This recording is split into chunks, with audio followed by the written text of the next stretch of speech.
the question of, music plus technology equals what. I thought about this I looked up the definition of technology just to make sure that I had it right, and it said something to the effect of, it's the practical application of scientific knowledge, often for industrial usage. And so considering that, when I think about music as we know it, or as I know it, it's impossible for me to remove music from the idea of, I don't see music as a thing that's over here and technology is over here.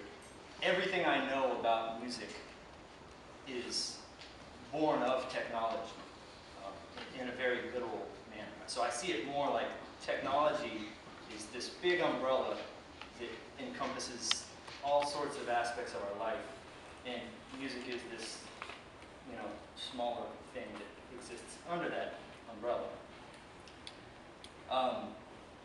But I guess sort of a so at its nature, I don't even know if the question is really answerable.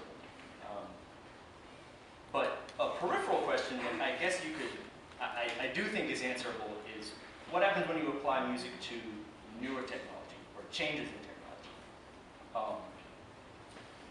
And I'm 37 years old, I've seen a myriad of changes in technology and how they've influenced music over the years.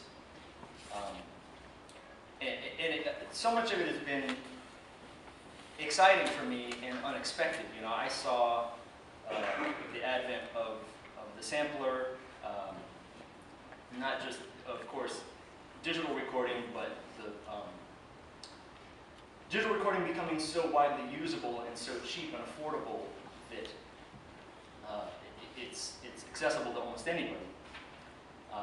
But to parse out two parts of the changes in technology, I think it's worth mentioning that there's how new technology allows you to actually make music, and then there's another side of it that is how does new technology allow you to do everything that comes after the actual creation of music.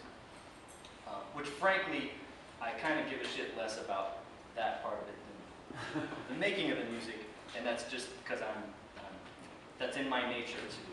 I'm more interested with music. And everything that I love about music is really born of technology. I mean, I have very vivid memories of my first record, learning the song off of my favorite Led Zeppelin record when I was 11, 12, 13, or whatever. And the list goes on and on and on of all these very iconic and important moments that I've had in my life that are tied into music, and they are all facilitated by technology. And if you take this thing back in a lineage, you really go back to even, if you want to look at music as kind of like pre and post Ellington, there's still, the windings on a piano string, this wouldn't happen without technological advancements. Everything I know, even if you were just to look at live performance, everything I know about it is facilitated by technology. And I think that I think it's easy for us to look at the most recent developments in technology and see them as, if you will, kind of more techy than, we kind of see technology as this thing that functions on a spectrum. So like, your MacBook Pro is inherently more techy than your Walkman, which is a little bit less technological than your synthesizer, which is a little less technological than your whatever, drum kit. But at some point in time, those were all radically new developments that were facilitated by